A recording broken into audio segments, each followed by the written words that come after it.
Magst du Understanding Train Station sagen? Und du machst den Anfang? Ja. Okay. Ready? Hä? Did you get that? I'm so confused. Also ich verstehe nur Bahnhof. You only understand train station? It's all Greek to me. Understanding Train Station. Living between cultures with Josh and Feli.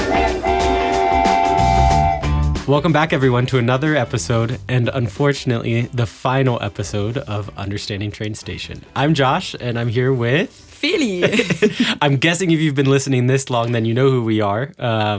And we're happy to talk to you guys again. It's been a while since our last episode.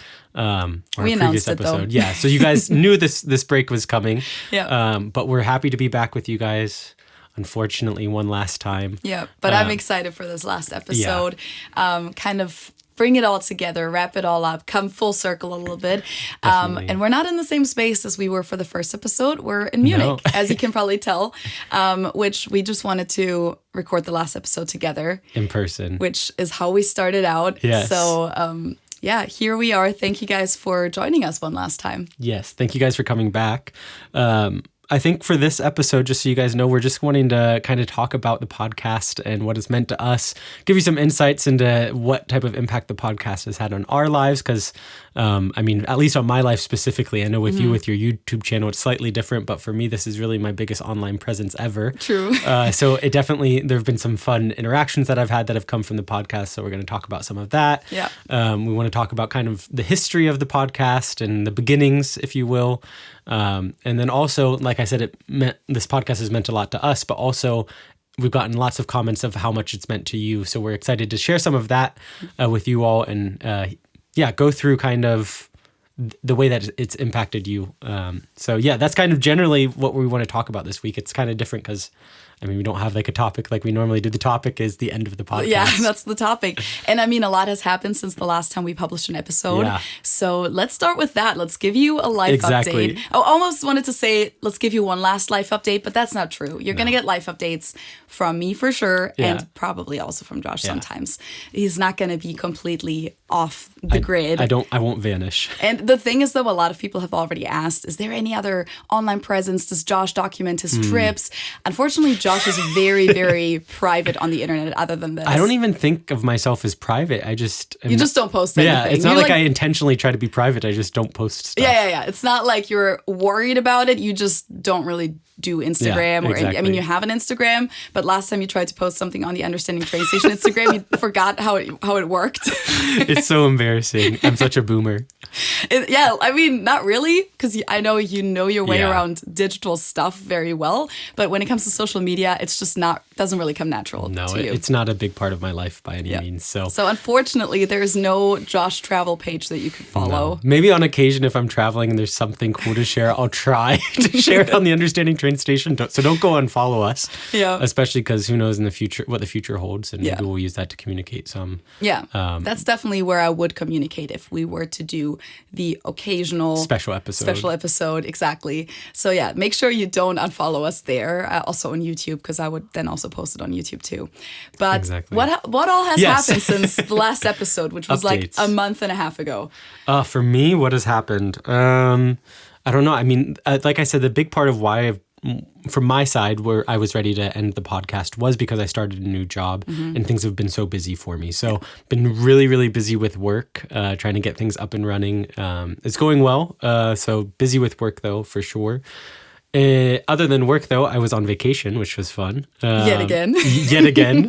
I guess I have been traveling a lot since I've lived here. This year especially, I think. I mean, or yeah, just in general. Exactly. I mean, since I lost my job, I had all of that time and luckily some money that was coming in. Yeah. So I did travel quite a bit this year, now that I think about it. Yeah. It's crazy to think that was still this year, though, because so much has happened. True. But I went on vacation and I went south, but not to Italy. I went southeast. So I went to Bosnia. Well, I guess technically stayed one night in Slovenia, stayed in Ljubljana, but I've been there before. Okay. And then went to Bosnia. I was in Sarajevo, and then went down to Mostar, and then do you know Mostar? Mm-mm. It's the one with the bridge. It's like a really, really pretty city. Okay. Really famous bridge there. Unfortunately, the one with the bridge. No, but for real, like if you, it's the one with the bridge. Unfortunately, it was a bridge that was built by the Ottomans. Okay.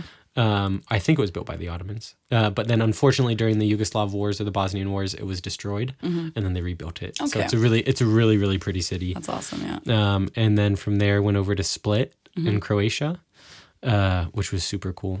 It was very touristic, I must say. Yeah, I feel like that's one of the most popular places in Croatia that people go to. Yeah, for sure. There were a lot of foreigners. And it was interesting, too, to see the different types of tourists. Yeah. Like between Bosnia and Croatia, because in Croatia, you're then in the EU. So visas are a little bit more difficult.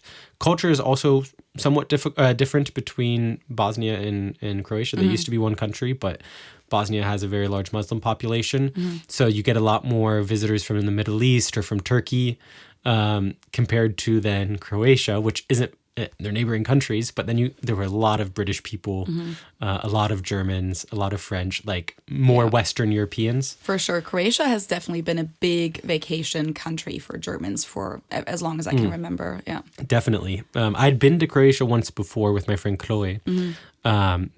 And that was before Croatia was part of the Eurozone. So everything was still significantly cheaper. But since then, they've adopted the euro and the prices have gone way up. It's too bad. It's crazy how expensive it was compared to how it was before. So while we were in Croatia, we're like, I'm missing these Bosnian prices because in Bosnia is so cheap. Really? Like how much is a meal there, like a dinner for one person? It really depends. Okay. But like you can get a good meal, I think, for like, I don't know. I didn't pay that close attention. I just know that things were cheaper, but I'm pretty sure you can between 15 euros, you're going to have a really, really good meal. Because I remember like when I was in Prague, which was years ago at this point, 6 years ago, there was some places where the main dish was like converted to like 1 to 2 euros for like a large portion. Yeah, I mean, like I said, I could be completely wrong. I just know it was significantly cheaper. Yeah. And I don't know if Prague is still that cheap now, but I doubt it. Probably not. But yeah, Bosnia, beautiful and cheap. So that was fun. But then I was in Split and then drove from Split up to Pula in Istria again, which was cool to drive along the coast as well. So yeah, super nice trip. How was the weather? So lucky with the Really? weather. Okay. It was so nice. So nice. We took a ferry from Split as well to Brač. Brač is the biggest island right next to Split. Okay. There are lots of islands on the Croatian coast. And there's one point on the island of Brač that's really well known. I forget what it's called, but it's like a triangle beach, basically. Like it's like a peninsula almost that goes out into the sea that's a triangle. And we wanted to go there, but it was going to be 40 euros round trip per person with the ferry. And we said that was just too expensive. So what we ended up doing was going to the first stop on Brač and then only paid like, I think 20 euros round trip. Nice. But yeah, it was cool. It was a really, really fun trip. And then since then been back in Munich. Oktoberfest happened, which this year, I mean, it's fun. It was so much hotter. It was, that's a whole story, basically. Oktoberfest, just in general, which has affected my whole last 3 weeks significantly because I had the group trip and everything happening. But it was the hottest September in, I don't know if they said Germany in general or specifically Munich, but definitely in Munich since they started recording weather. It was so hot. Data. So it was literally like in August. It felt like August or July weather. Yeah. It was in the 80s all the time. It was pure sunshine a lot. And at Oktoberfest specifically, people were sweating their butts off. And you know me, I sweat a lot already, so I was in hell.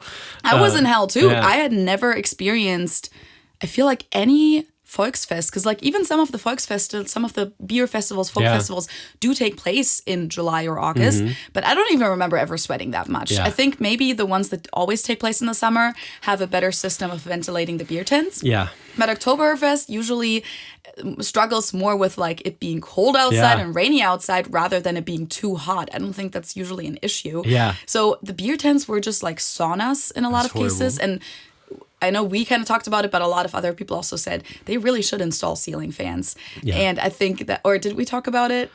I don't know if I Okay, was there maybe it was. I think it was when you were there and I was there Yeah, with it's the possible. group, and we all said they really need to install ceiling fans because there's just no air movement. circulation, yeah. No circulation. And I was like, well, maybe this year we'll like make them realize that too, and then next year it's gonna be like freezing again. Exactly.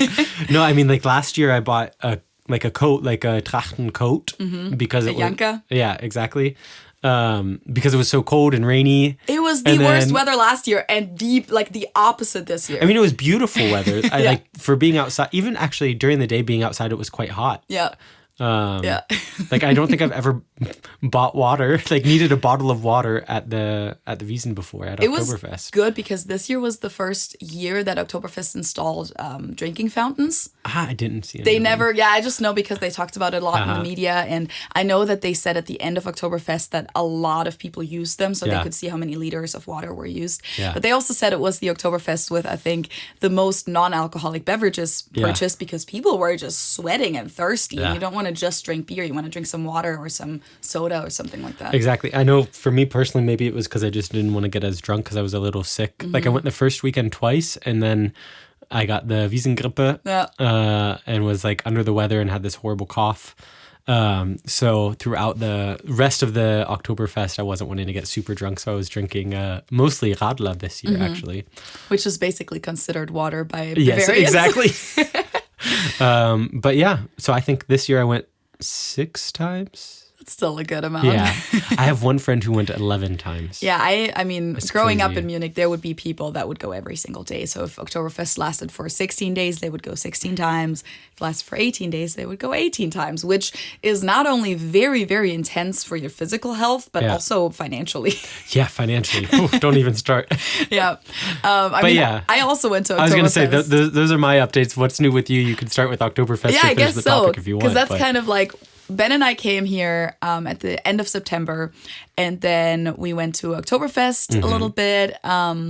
Just enjoyed the nice weather in Munich too, because Mm-hmm. it was just crazy, and it has been crazy literally up until yesterday. Today too is still pretty warm, but we're recording on October 14th, Mm-hmm. and yesterday on the 13th, it was literally like 27 degrees Celsius or yeah, something 26, like that. 27. Still So- really nice weather. You guys have gotten so lucky. People were, like I saw on Instagram, some people were like at the lake, Yeah. at Eisbach in the English Garden, at pools, like whoever has a pool, like people were swimming, like it was Yeah. summer weather, which in Germany is not normal that's all. happening in the middle of October, and probably isn't going to happen again next year. Probably next year is going to be the worst summer ever.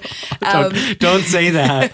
That's just usually how it goes. I don't know. But we got here, and then Oktoberfest was great, but kind of same for us. We were really exhausted this year, and because last year Oktoberfest was Ben's first time, and we kind of did like a full intense Oktoberfest experience. Yeah. This year, I think also because of the heat, we like never really stayed until the closing of the tents. Neither did I. We were always like, okay, we're kind of exhausted. We want to go out. We want some fresh air. Yeah. And so it was definitely a little bit different this year.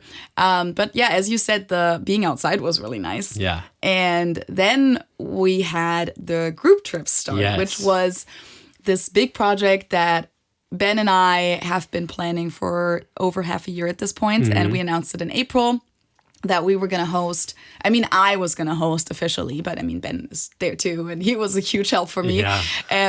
Going to host this group trip to Munich, Neuschwanstein, Salzburg, and Vienna, so Germany and Austria in 8 days, which is crazy. pretty That- intense. yeah. But for October, what am I even saying? But for Americans, it kind of has to be that short sometimes because Yeah. we've talked about it so much. Vacation days are pretty limited for a lot of Americans. And so going to Europe for just 8 days seems kind of crazy to a lot of Europeans. Like Yeah. if they went across the pond, they would at least stay 2 weeks or longer. Yeah. For a lot of Americans, it doesn't seem that crazy. So we had some of the people come in a little bit earlier. That was kind of an option that I put out there that if people wanted to. So the group trip officially was starting in Munich, but after Oktoberfest because that would just be craziness to start it during Oktoberfest because Munich is just completely packed and expensive and everything is booked out and that's just not possible and not a good idea. But so it started right after Oktoberfest on October 5th. Oktoberfest ended on the 3rd. And I just said, if you want to, you can come early and we can do an Oktoberfest experience together and kind of do a couple unofficial activities in the days leading up to the group trip. So some people did that. I think about 10 to 12 people already came in early. Yeah. And we reserved a table for Monday, which was October 2nd, at a tent and went all to Oktoberfest together. Yeah. And it was really funny because we all met up first and I walked them over the festival grounds for about 45 minutes to an hour to just kind of show them around and explain a few things. And I mean, Oktoberfest is usually pretty busy, so it was kind of funny to just try and keep everyone Herding together. cats. I was just like walking around like a tour guide with my arm raised, and I was like, is everyone here? Can you hear me? Let's gather here for a second. And then I was like explaining the rides, and you can buy drinks here, you can buy this here. Or like I was explaining the foods and the Bavaria statue and the Puke Hill and the different tents and everything. Yeah. And then we had a really good experience inside the tent too. Good. But it was very hot. Yeah. Just like yeah, because I stopped by for just a couple minutes because I was busy with other friends. But I wanted to at least stop by and say hi. And it was so hot. Yeah, especially because you guys were up in the balcony as well. Exactly. Which usually is a great idea because it's usually a little bit more secluded. And I was thinking that for a group who's never been to Oktoberfest, it might be better than being down on the first floor in the masses. Which the balcony is still pretty busy, but it's usually only reserved tables, so it's just a little bit more civilized. Like, this time around, honestly, wasn't civilized at all, but also all the hot air was coming up to us, so it was like way hotter up there. But people still had a really good experience. Then a couple days after that, I mean, we did like another little activity where we went for brunch and we went to Olympia Park in Munich. Something that wasn't really on the official itinerary for the group trip. But then it started. I moved from my parents to the hotel in Munich. I didn't realize you stayed at the hotel as well. I didn't realize that. Because everyone's there. And it makes sense. You meet up for breakfast in the morning and you have like a meeting point in the hotel lobby. So that was the first time for me that I ever stayed at a hotel in my own city. It was cool though. And then we had a very great, successful trip. We took the train to Salzburg. We then took the train from Salzburg to Vienna, and still we had amazing weather the entire time. It only rained once briefly. It was like sprinkling in Salzburg, but Salzburg is kind of known for that. Yeah, Salzburg is the rainiest city in Europe or something. So it's basically like it wouldn't be a real Salzburg experience without the rain. But it was literally summer weather the entire time. I planned this as a fall trip, but it really felt like it was a summer trip. All of the sweaters that I brought for this trip, because once I packed my stuff for my 3 weeks in Munich, or 3 weeks in Munich/Austria, the weather forecast was pretty good, but you can't really be sure for the entire time that it's not going to drop. And it kind of said it was going to drop at some point. So I packed like my beanie and my gloves and my coat and everything, because once it does get cold here, it gets cold, and then you don't want to be freezing when you're out in the city for a full day and you don't have proper clothes. So I brought all of that with me, and that was completely unnecessary. At least you were well prepared, just in case. I was well prepared. I should have just brought all my summer clothes and nothing else. But actually, like if you think about it, for the people who on the trip, it was ideal then, because you don't get the huge masses from the summer in these cities, but at the same time you get the summer weather now. True, absolutely. So. Except for Munich, it was definitely still busy for Oktoberfest. True. Okay, that's actually different. But the other cities were definitely more chill than I think they usually are, or even like. I mean, Neuschwanstein was pretty packed, but we were also there on a Saturday. But I've seen it way more packed there, so it was pretty nice. But long story short, the trip was a huge success. We had the most amazing people on the trip. Like, at the end of the trip, we all felt like a big family. We still have the group chat going like crazy. Cool. Everyone's updating each other. And it's just amazing to get to know 24 or even 25 strangers, including our group tour guide who was with us the entire time. And then how they become good friends of yours suddenly, especially when you travel together and you stay at a hotel together, you have breakfast together, you just bond in a different way. Yeah, there's the camaraderie that just inherently arises from spending so much time with people. And spending situations together that might be like stressful or that you wouldn't necessarily choose to spend with strangers, but that's like how you bond. Like if you see each other at breakfast like tired or hungover, like that's just kind of how or you go out for drinks, you go out for dinner every single night. So yeah, I couldn't have wished for a better group and So for good. better weather and for a better tour guide. Yeah. Everyone was just amazing. Our tour guide Sonja was from Salzburg, or she's from Upper Austria, but she lives in Salzburg now. So that was just perfect that we had a local, me for Munich, and then a local for Salzburg. And then she's just a very experienced tour guide. So she had been to Vienna plenty of times. So she basically also felt like a local in Vienna.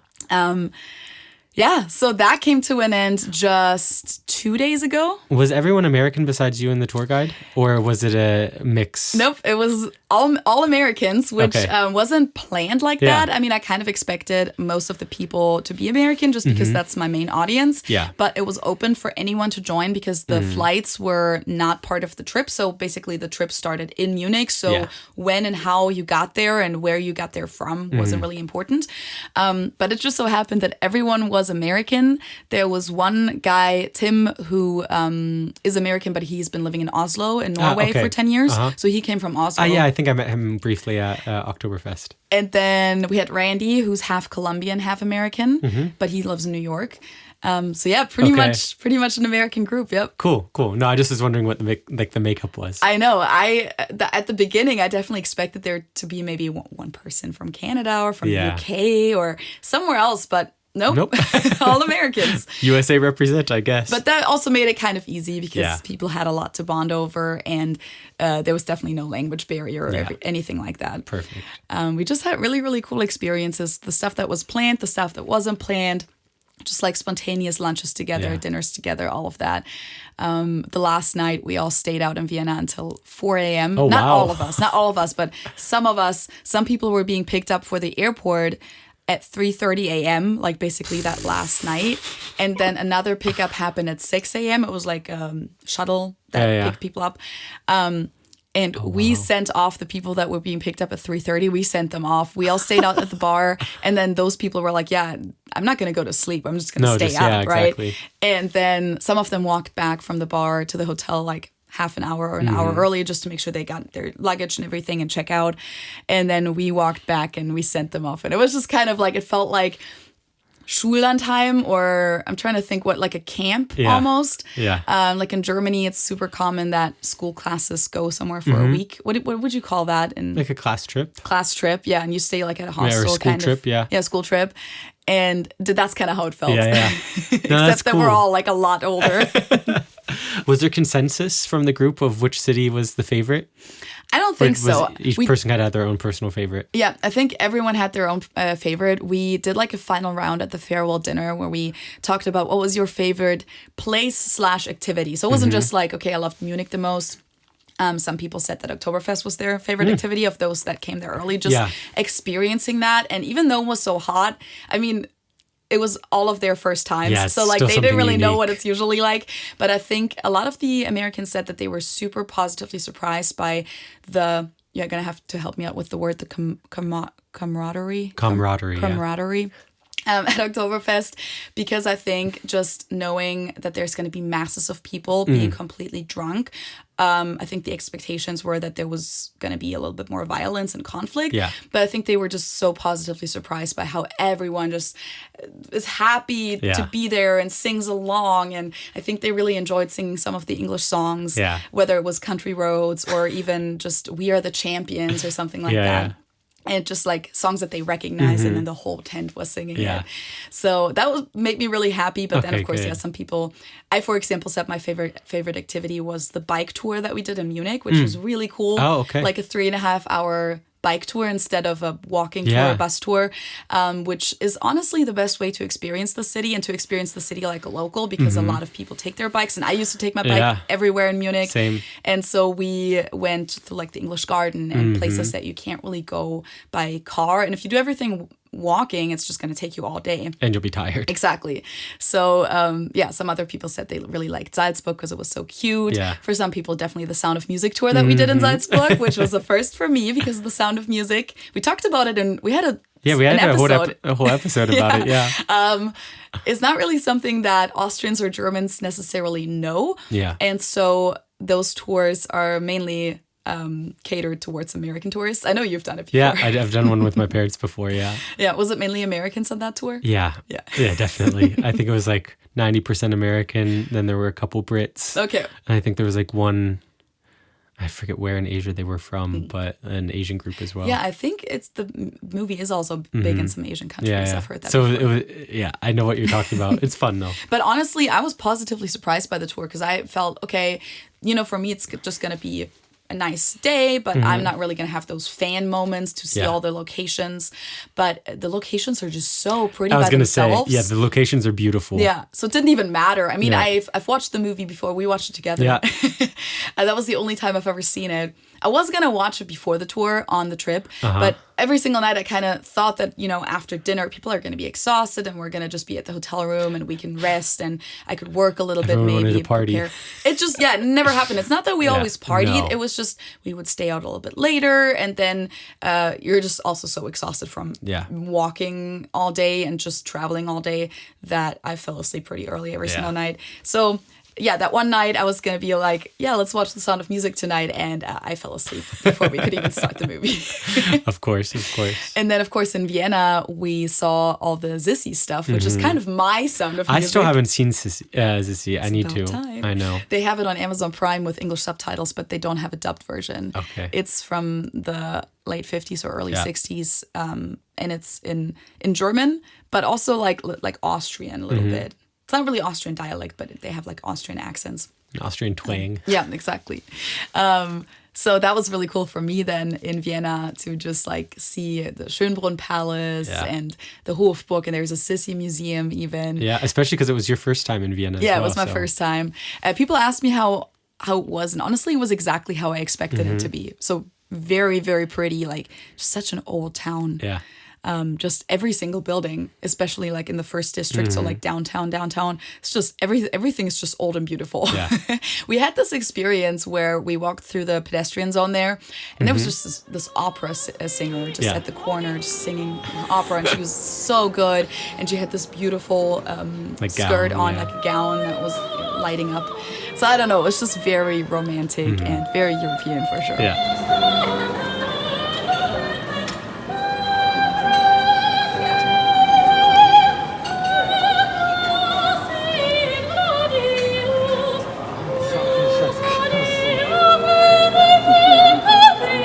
Great. I love Vienna. Great end to the trip. Very cool. Very cool. And then you came back to Munich, and I think you had an American experience. Yeah. That was last night. We met up with my brother and his girlfriend for our first night back in Munich, and we don't really have that much time left. Oh, by the way, whole other thing I wanted to throw in. You probably noticed by this point that my voice sounds weird. That is due to everything I just told you. It's due to Oktoberfest, just screaming around, trying to explain to 12 people in a very loud tent what the menu is and how to order and how to tip and all of that. And then during the group trip too, we were at loud restaurants sometimes and, just trying to talk to a big group of people.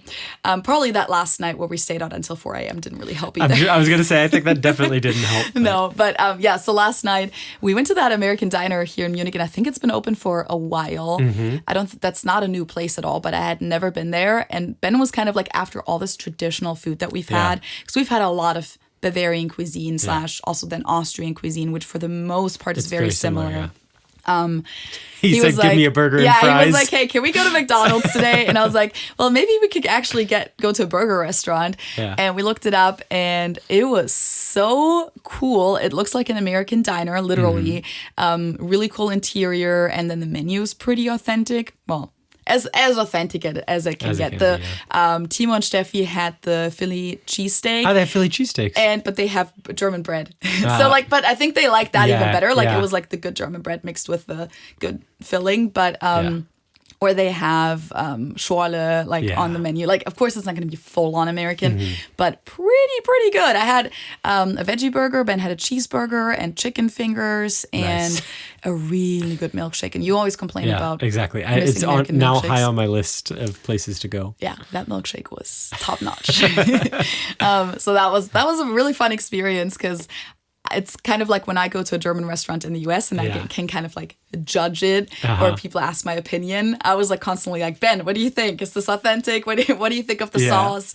I don't think they had ranch. He complained about that. He was like, they need to put ranch on their menu. I was walking around the Max Vorstadt here in Munich the other day, and I saw they have a wings place.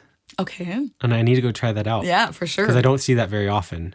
Let us know how it is. Yes, I will. Well, let us know on Instagram. Oh, exactly. Oh, gosh. Oh, no. And so we begin. No, now it begins. I think that was all of my updates. I was going to say, that was did you long have enough. anything else you wanted to... Nope. Yeah. Well, maybe with that, then we talk into the So It Begins portion. Yes. Of talking about the end of the... We're like ignoring it. And then I said, let us know how the wings place is. And then it's like, fuck, where is he going to let us know? Well, maybe... on my YouTube channel in a special, maybe we're going to do a special episode just about the wings place. Who knows? There you go. Who knows? But yeah, I think then looking now at the main topic of this episode of the podcast and the end of the podcast, maybe we can talk. Should I add some sad music to this part? Yeah, exactly. But maybe we can talk a little bit about how this podcast began and like what it was like for us at the beginning. I mean, the way I remember it, at least, and I'd be interested to hear your perspective or like how you remember it. But I remember, I don't even know exactly what the impetus was for you to invite me onto your channel for, I think it just was an idea for you to have a video of me speaking German. Yeah, basically like, hey, look at this American who speaks such good German. Basically because every person that had ever met you, every friend of mine or relative of mine or just any other German, including myself, couldn't believe that you're not a native speaker. Yeah. So, I actually had a really, jumping back into the updates, I had a really funny experience the other day. I went to the dentist. Yeah. And I really like the dentist I go to, especially the dental hygienist. She's so nice and she explains everything she's doing. Like I have a tiny little chip in my tooth and I didn't know where it came from. And she was like, oh, let me get a mirror and show you exactly where it came from. It's because I'm grinding my teeth at night. And like she was very thorough in the way that she was explaining things. And then she was like, if you're using any like products like for your teeth, like whitening or anything, don't trust anything American is what she said. She's like, anything from the U.S., don't trust it. Oh, shit. And I said to her, like, so I shouldn't trust myself? And she's like, what do you mean? And I was like, I'm American. She didn't know? No. And she was like, oh my gosh, I'm so sorry. She's like, I ran straight into that one. I was like, don't worry about it at all. But it was very funny. Yeah. But there we go. It's because people can't tell. And I think that's why I wanted you on my channel because I thought that was a great video topic. Yeah. And it was really a really fun conversation and a fun video. And then in the comments, was like 3.5 years ago, which is crazy. I remember us being in my parents' basement when we recorded that. I think, was it right before the pandemic started? It was during. Yeah. It was like May of 2020. Yeah, because I had moved back to my parents. I think, like not officially moved back to my parents, but like during the pandemic, I went to stay with my parents for a couple weeks. Yeah, because I didn't want to be alone by myself in my apartment. So yeah, I remember us being there and recording it. And then the comments were so positive. And the views also. It got a lot of views. It got a lot of views and the comments were really positive. And people were saying in the comments that we should consider doing a podcast together. Yeah, because this video, it was a little bit different than most of my other videos were at the time or still are. It was just us sitting down and talking. And it was a little bit longer, I think over a half hour. And so it was it wasn't scripted. Yeah, it wasn't scripted. And it was kind of like a little podcast episode already, basically. So it was a good springboard, if you will, for potentially starting a podcast. Yeah. And we said, why not? We have a lot to talk about, especially because in our private lives, we have these type of conversations all the time. Like everything that we just talked about regarding your trip, we just talked about before. We did. So we said, yeah, it would be a cool experience. I think at that point I was toying with the idea of maybe moving to Germany. But we said, yeah, let's give it a go, you know? It would be a fun little project for us to have. Yep. The little project turned into a bigger project. Yeah. But yeah, that's kind of how I remember the beginning or like the reason why we started. Do you have anything that you would add to that? No, I don't remember if like I asked you or if we both brought it up or like how, like if there was a moment where we were like, hey, would you like to make a podcast with me? Yeah, I don't remember the details. I think maybe you said like, have you seen these comments? Okay. And then we were like, well, what do we think about that idea? And then it kind like, of... could you see yourself do that? Yeah. Because I didn't really know if that was going to be your thing, if you wanted to be on the air, on camera, etc. So that's how I remember too. And then we kind of sat down a few times together to kind of plan everything. And, I remember being like in coming over to your place, sitting outside in the sunroom and planning everything out.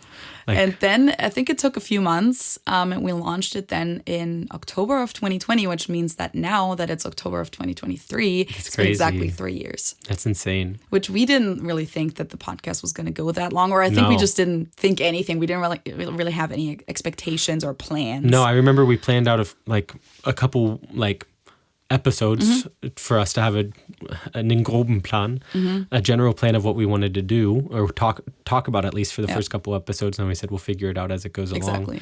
And as long as it's fun for us to continue to do, then we're going to do it. Yeah. But yeah, it was a cool experience for me too, kind of to enter into a different world, kind of more into your world of like editing and all of that. At the beginning, I dipped my toe a little bit in editing, and you taught me how to do like very basic stuff. And I remember like I would try to do some editing, and then of course you would check everything because we wanted to make sure it was good. Yeah, at the beginning for sure. And then at some point I think you were just like too much. Too much work, which it is. It's a lot of work. But I mean, you did figure out everything that when it comes to recording. I mean, you have your microphone. Yeah. You know how to use Adobe Audition. That's usually where we record our stuff. And all of like how to level the audio and all of that, what clipping means. Yeah. So, I mean, it was a huge learning curve for me and a huge learning experience. So that was something that I really valued, especially at the beginning. But then also the conversations that we've been able to have too. I think that's one thing that we've talked about. Like we have these not daily conversations, but these type of conversations, especially when we were living in the same city so often. Yeah. So being able to bring that to the world. And I think especially because at least in the Midwest, I'll say, you don't have as many foreigners or like these type of conversations about different cultures. And that's something that was really close to my heart. And I know it's something that's really close to your heart as well, especially if you living, I mean, at the time you were the only one living abroad. True. So it was a really fun way for us to bring that to the world and take this kind of passion topic and put it out there for people to enjoy. But also like just sitting down and consciously just talking about this topic for an hour or so. Because I mean, we would have these casual conversations, but of course it was never really planned, and we weren't really like, let's talk about this topic, let's talk about that topic. And I think that was really interesting to talk about things more intensely than we maybe would at a bar, where like we talk about it for 5 minutes and then something else comes out. Exactly. And then we have to talk about football. Yeah, or like, or there's other people and we don't want to exclude them the entire time. Yeah, Exactly. And then I think like another cool aspect, and I remember you mentioning this at the beginning, and I was like, yeah, I hadn't put words to it, but I totally had the same feeling, was when we started to invite people like guests and interview them, like especially our friends, they're conversations that we wouldn't have any other time, you know, like because it would be weird to like sit down your friend and be like, hey, so tell me all about how you feel about this cultural aspect and what was it really like for you to move here? Yeah, exactly. So I know that was something that we both have really enjoyed about the opportunity that this podcast has presented to ourselves. Absolutely. I think for me, I know we wanted to talk about maybe some of our favorite episodes, but I think for me, some of the favorite episodes were definitely with our friends or people that we already knew, but also with other people from our niche, I guess. So people that we've been watching on YouTube or listening to in podcasts, like Nalf, for example, or Black Forest Family. Exactly. Or Antoinette, Emily, who was from New Zealand, which brought in a whole other aspect. And I love her videos, and I'd never really talked to her that much before. With Nalf, I'd done videos before together, but that was just like so much fun. Or Rachel Stewart, who, by the way, sent us a little surprise for this episode from Meet the Germans, which I know like most people who've watched my videos or listened to our podcast have come across the DW Meet the German series, Meet the Germans series.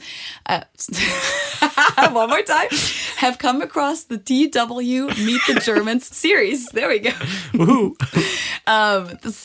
Honestly, doing a podcast and just talking is not as easy as you might think. Yeah. So that was just always cool to have these people on the podcast, or even Liam Carpenter, which we just interviewed recently, or Aramis Merlin, like so many people from the niche, from the bubble, and to ask them our questions and kind of have the worlds combine. That was always really cool for me. Yeah, it provides a unique opportunity to talk to those type of people and hear their thoughts. Yeah. I mean, I even think about when we interviewed Jay, or when we interviewed Yannick and Josh. Yeah. Like, also from the bubble, yeah. Exactly. Like, there's so many opportunities that this podcast has presented to us to be able to have those type of conversations, which has been really, really cool. Yeah, that's definitely been one of my favorite. Also, should we talk about favorite episodes yet? Maybe not yet. Okay. I was also going to mention like just memories from the beginning as well. Because when you were living somewhere else when we started. Yes, in my college house. Yeah. And I remember we would always have to, we record upstairs at your new place too, but it was so hot. It was, yeah. The AC so didn't hot. really And I get talked up about there. that earlier today. Like, I remember sweating and I would always have to like sit there. Yeah, I'm sorry about the circumstances, but I mean, okay. at least we had a space. For sure.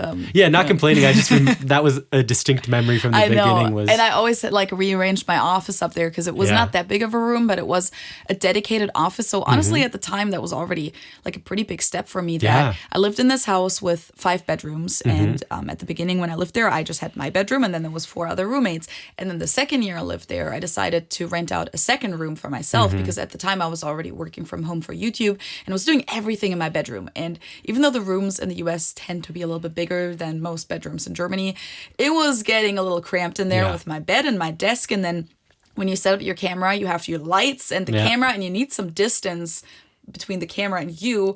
So it was honestly a lot. And whenever I set it up, I had to then break it down entirely. I couldn't just have everything sit around there. So like I would break down my lights or put them somewhere in the corner and break down my tripod and everything.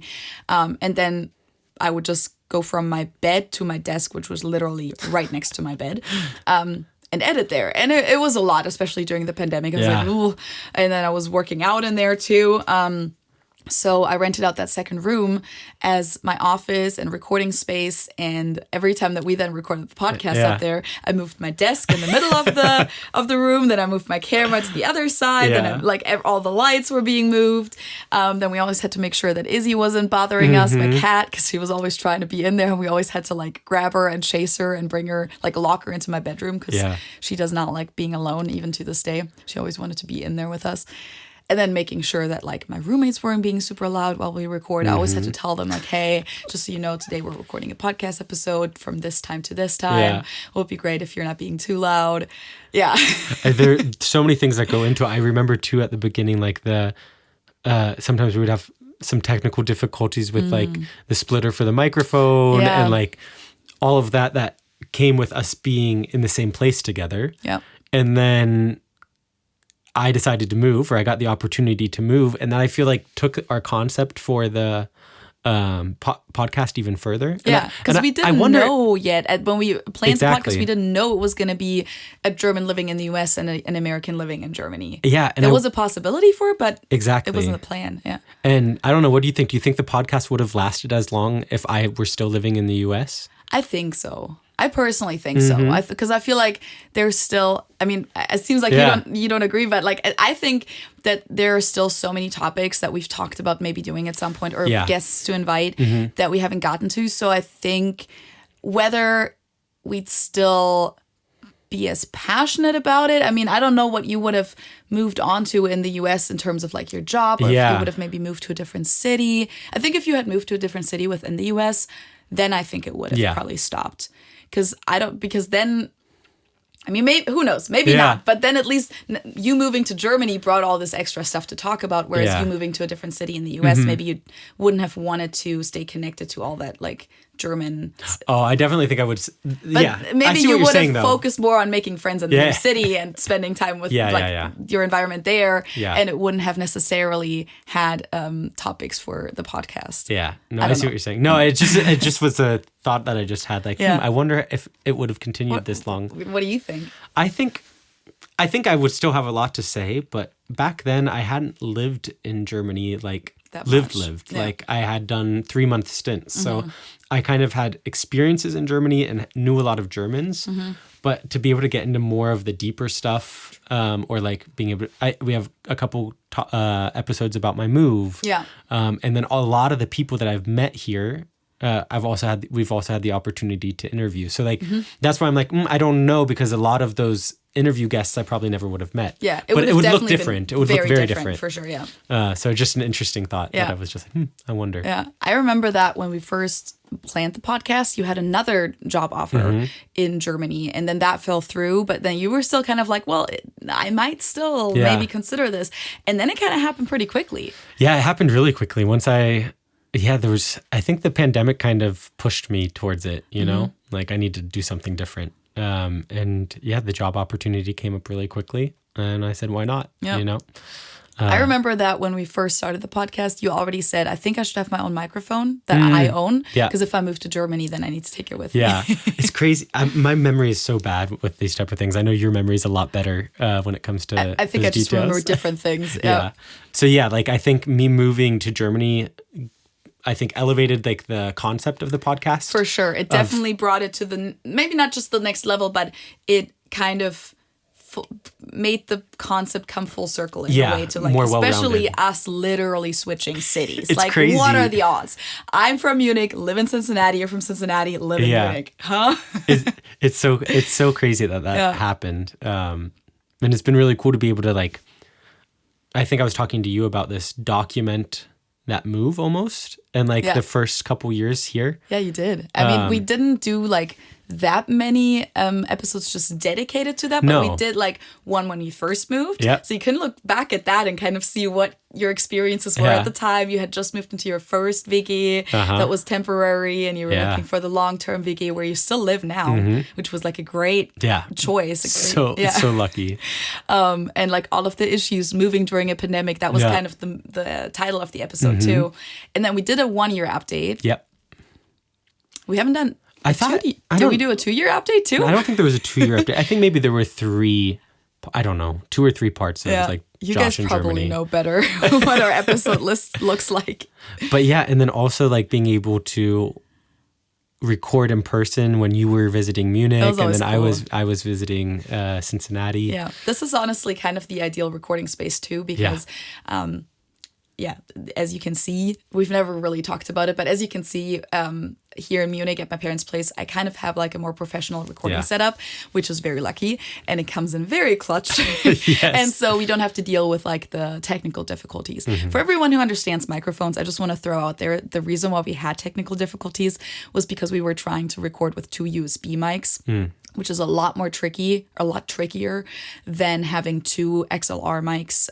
That's pretty easy to connect through an interface. With 2 USB mics, you have to do it through the laptop, and it causes technical issues sometimes. But sometimes not. Like sometimes it worked great, and then sometimes we just had weird noises on the recording. Super finicky. And then if you try to combine one USB with 1 XLR, that's also tricky.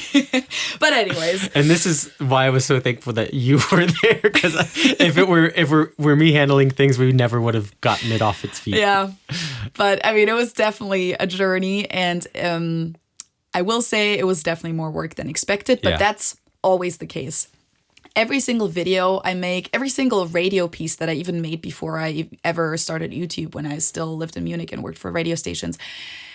And I've heard this from people who work in TV too, like who've been doing TV for 30 years. Every single piece of like production always takes longer than you think. Even if you've done it 1,000 times and you technically know it's going to take that long, you're still going to think, nah, this one's going to be pretty easy. Like, this is straightforward. This is going to be quick. And so, the podcast was definitely more work than initially expected. We also always like had the video and the audio, and then different platforms like Patreon, which the Patreon support has been insane over the 3 years. It really has. Huge shout out to all of our Patreon supporters, the ones who are currently a Patreon supporter and the ones who have been in the past. The hangouts that we did, that was a whole other layer of the podcast too, like the video hangouts. Yeah.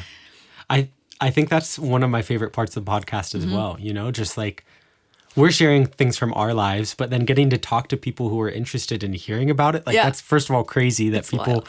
are willing to give some money just to talk to us and support us also. Yeah, but also then we can actually talk to them in person and have direct interaction, which for podcasts, obviously we have each other. Yeah. But in terms of interaction from you guys, we always only see the comments and the emails afterwards. So it's obviously a little delayed in that sense. Yeah. And it's been cool getting to know the Patreon supporters as well. Yeah. You know, like... Yeah, we know a lot of them like, pretty well almost. It's like what they do for work, where they live. Yeah. Like, it's been a really cool experience to kind of develop that community as well. Absolutely. Which I didn't expect at all at the beginning. No. I think, we just started a Patreon because I had my Patreon for my channel at the time already. And I knew that it was really cool and people sometimes are asking for ways, how can we support you? Yeah. And that is a way that you can, but you don't have to. And so we just decided to do one for the podcast. Didn't really expect much of it, but it was a really nice financial support. Yeah. Obviously not like the world that we made with that, but it definitely made up for like the time that we spent on everything and just the work and everything that went into it. So yeah, thank you guys so much to you Patreon supporters. Another cool thing about Patreon too was like we did have a lot of Germans and Americans in one call together. So then like we would talk about the cultural differences that we see. And then we would put like these Americans and Germans in a call together. And then like they would butt heads sometimes about different topics. Not really butt heads, and with us too. And with us. Okay, one of the biggest points of criticism that we've gotten, I think, is whenever we bitch about German customer service. And then so many Germans are like, no, you're wrong. Which I agree with you sometimes, but we went to dinner this time around that we were, not dinner, well, dinner and the bars with Niklas and them when they were in town for Oktoberfest. And we had that one experience at the bar. Oh, that was horrible. I was so mad. It was and we horrible. both kind of looked at each other. We were like, yep, yet again. It was crazy. We were... No, I mean, just crazy. I don't know if it's worth getting into. Okay, I have to tell it briefly, but we were at this bar and there was there were what, 9 of us? 8 of us? Yeah, something like that. It was a small corner, but definitely space for all of us to fit. We're all good friends. We can sit close to each other. And it's this kind of bar. It's like, it looks like a library and has like little stools and like seating corners, like not really tables and chairs, but like it's kind of more improvised of like how you can, your seating arrangement can be more improvised. Yeah, you take little stools. Push them together, yeah. Exactly. Yeah. And we were like, okay, this is the perfect corner for us. We're all fit. Yeah. And then like a waiter comes up to us and says, how many are you guys? And we say, I don't know, 9. Yeah. And he's like, you think you're going to fit there? Yeah, with this attitude too. Yeah. And I said, yeah, it's not going to be a problem. Like we'll manage. Yeah. And he's like, no, you won't. And he said, and I don't want you to because I have to walk through here. Yeah. Like, and it was like, okay. But he, in America, I think for the most part, he would have then suggested an alternative. Yeah. Which he didn't. He was just like, no, you can't With sit like here. a huge attitude. Yeah. And then we went and sat there and it wasn't a problem at all. No, we all fit. He was still able to walk through. But when he took our drink order too, he was very short with us. Yeah. I think I ordered like a limo, like I think I said like the lemon soda or whatever, and he said, well, which kind? And I was like, oh, instead of like asking me, would you like this kind or this kind, just which kind? And I was like, oh, well, give me the menu again. Let me see. Yeah. Just makes like, you feel bad for existing. It's like, sorry that I didn't memorize the menu. Yes, but that's one example where I'm sure some of the Germans in our Patreon call would be like, well, you should have known. Yeah, maybe.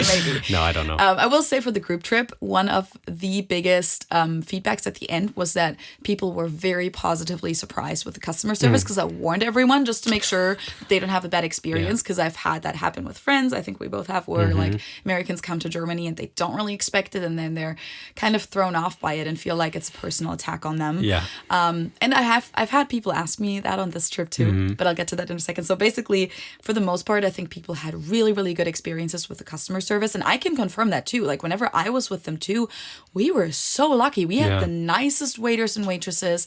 I don't know if it was also because we were a bigger group and the restaurants or places would kind of assign the better customer people, maybe. Yeah. But yeah, we were just really lucky. There was really only a few situations where, it was standard, where it was like just not that great. But someone definitely asked me at some point where I wouldn't even have considered that waitress rude at all. She was just kind of shy and she just always reconfirmed. She was like, is that what you said? Like she just repeated the order back to just make sure. And she just didn't say that much, but I think it was because she was more shy. But I was asked, oh, I think we're annoying her because we're speaking English. And I was like, no. Like, I don't think she's annoyed at all. And she was like, I've had that feeling that like people are kind of annoyed that we don't speak German. And I was like, no, that's literally that's what I mean when I say the German customer service. They will sometimes give you that feeling of you're bothering them or like, but it's not you. Like they'll give me the same feeling even though I speak German. So for sure. That was something that took me the longest to get used to, was like when people are direct with you or make you like feel less than or like come off arrogant sometimes. Like it's not a personal attack. No. I mean, of course sometimes it is. But I think for the most part, Ben even asked me that a lot too at the beginning. He was like, oh, I think they don't like that I don't speak German. And it's like, no, they talk to me the exact same way. Yeah. That's just how it is. Exactly. It's an adjustment for sure. Yeah. But it's subtle enough that I think if you only have 1 or 2 dinners in Germany, you would never even notice. I think it's something that like after a while, you're kind of like... everyone does this. It's like this everywhere. Anyway, so that's... we were just kind of talking about how that was a big point of criticism in the butting heads in the Patreon hangout. That was definitely one of the topics. And then how we talk a lot about Bavarian culture a lot, which that's kind of, I think, why we always make clear that's where we live and have lived, that of course most of our cultural comparisons are between Munich specifically and Bavarian culture compared to the Midwest, because neither of us have ever lived anywhere else in the US.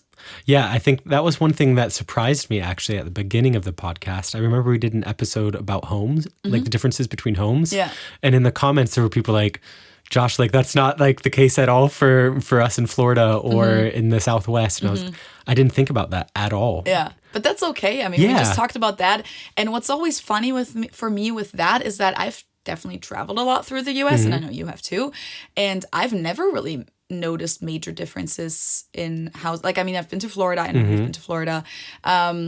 And some of these things where people say, no, it's the opposite of what you just said. I've at least never like noticed it like that. Or some people will say, no, like American hotels always have the handheld shower heads. And I'm like, I don't think a single hotel I've been to in the US had that. Maybe one or so, but I've been to a lot of hotels in the US, especially because before I moved there, I always came there as a tourist. And then it's like sometimes how 2 experiences are so vastly different. And I think that's one thing that has been cool about this podcast as well, is it gives you the opportunity to hear other people's perspectives. Absolutely. And you can learn from it too.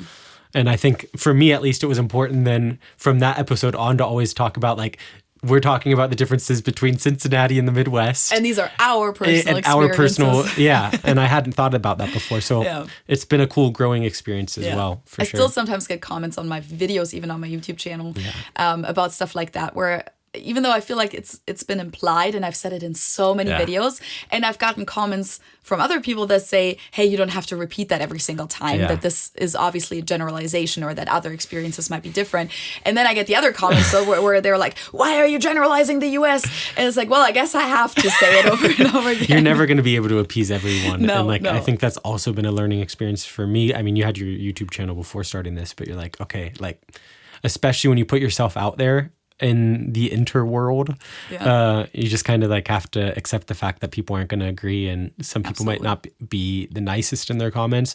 But I have to say, our community and like in the comments, everything that we've heard has been overwhelmingly positive and supportive. So thank you guys for making it such a nice experience for us as well. That's true. But yeah, maybe speaking of nice experiences, do we want to talk about our favorite episodes? Yeah, let's do that. Cool. I don't necessarily like to rank them per se, and even mine aren't difficult.